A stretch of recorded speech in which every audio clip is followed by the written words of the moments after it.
A University of Illinois at Urbana-Champaign research team has discovered a way to produce a special class of molecule that could open the door for new drugs to treat currently untreatable diseases. Open the household medicine cabinet and you will likely find organic derivatives of ammonia, called amines. They are one of the most prevalent structures found in medicines today.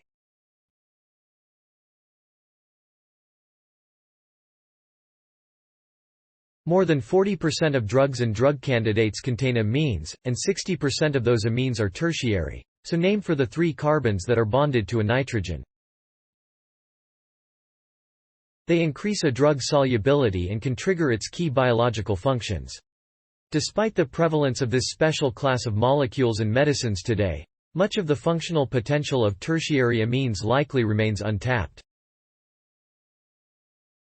That's because the traditional process of making them requires specific, controlled conditions that inherently limit the discovery of new tertiary amines, which could potentially treat a wide range of currently untreatable diseases. The researchers believe this could also be used to discover new reactions with nitrogen. This new reaction in the chemist's toolbox transforms the traditional tertiary amine building process, with its classic chemical reactions that require highly specialized conditions specific to each molecule, into a procedure that can be carried out in general conditions open to air and moisture. This has the potential, White explained, for chemists to take a lot of different secondary amines and couple them to a lot of different olefins, both of which you can either buy or easily make. The flexibility of this reaction makes the discovery process for tertiary amine drugs easier. The difference between classical reactions and this new reaction for making tertiary amines is like the difference between picking a specialty sandwich from a menu versus creating your own sandwich from. This highly flexible system for making tertiary amines is also very practical. You could, in principle, run it on your stovetop, White explains. You don't need to handle it with a lot of precautions, you can run it open to air and you don't have to exclude water. You just need your starting materials, the palladium, SOx catalyst and a little heat. It should work just the way we are doing it in the lab. White explained that when a pharmaceutical company wants to make tertiary amines, they often have to use specialized procedures, but this reaction allows you to take 2 simple, often commercial, starting materials and put them together using.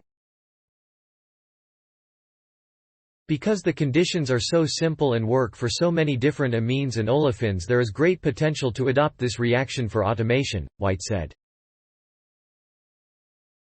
The major challenge the team overcame in this discovery was solving a long-standing problem in C(H) functionalization chemistry, replacing a hydrogen atom on a molecule's carbon framework with a basic, secondary amine to directly make tertiary amines.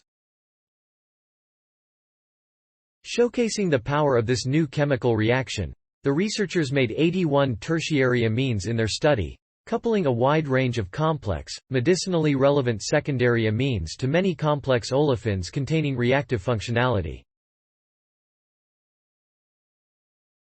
Further demonstrating the potential to discover new medicines, the research team also applied this new reaction to the efficient syntheses of 12 existing drug compounds, including Abilify, an antipsychotic medication, Naftan, an antifungal, as well as 11 complex drug derivatives, including the ant.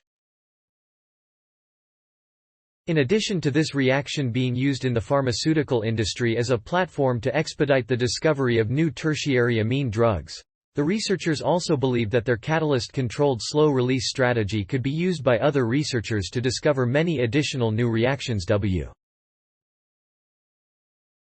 Thanks for watching. Please subscribe my channel for more videos.